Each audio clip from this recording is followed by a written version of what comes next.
This is Calabucas with Think Future. Do you think that you need to be super conscientious in order to innovate? No, in fact, it's the exact opposite.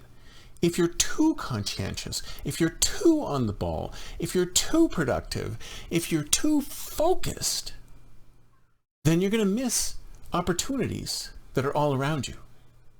You know, I find it really funny that people keep talking about, oh, you got to focus and focus and focus and focus and focus. And if you keep on focusing, then eventually if you keep on focusing on the thing that you're trying to do, that eventually you will succeed. Eventually you will survive. All it requires is deep focus, right?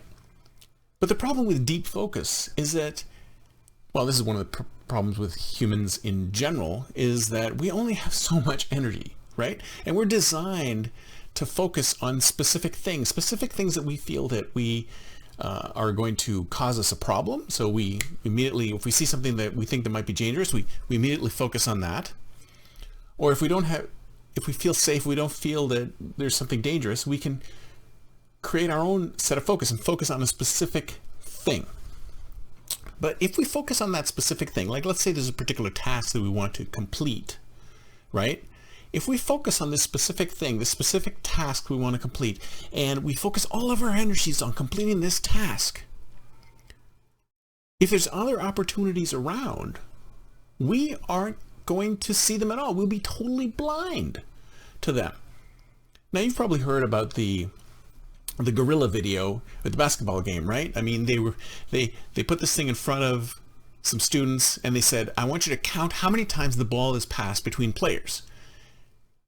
Ball is passed between players, and they were watching the game, and they had a player come through in a gorilla suit, coming through the game and passing through the field.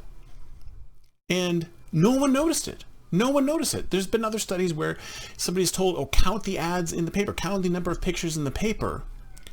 And there's an actual headline on page 3 of the paper saying there are 73 photos in this paper, stop reading now.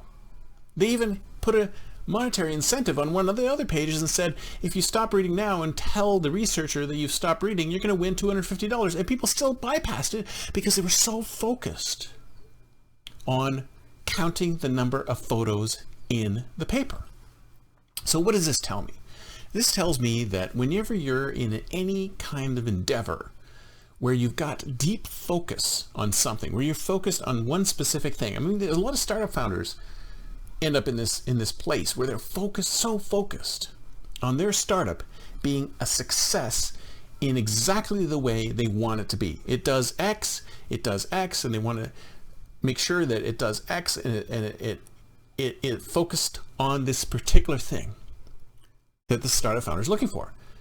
But if they're so focused on completing that, then if other opportunities come along, which say, oh, maybe if you change it this way, or maybe if you change it that way, or if customer A says this, or customer B says that, they give you this feedback, and eventually it piles up to the point where you might want to pivot because of the feedback that you're getting from the customer.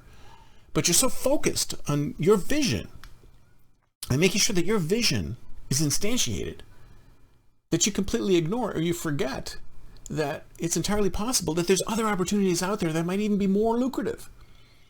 Look at something like Flickr. Flickr, for example, wasn't even going to be a photo site. It was going to be a video game. Slack was also going to be a video game. In fact, if you think about it, tons of the most amazing companies that are out there, some of the most valuable, profitable companies out there, are companies where the original startup idea was not the idea that they ended up with. They pivoted. They didn't super focus. They focused on the original idea, but they were open to other opportunities as they came along. And this is what we all need to do. We don't need to have our eye on the ball so tightly that we can't see other opportunities that come to us. We need to make sure that we're open to other opportunities at the same time as we're focused. And how do we do that? We don't focus so completely.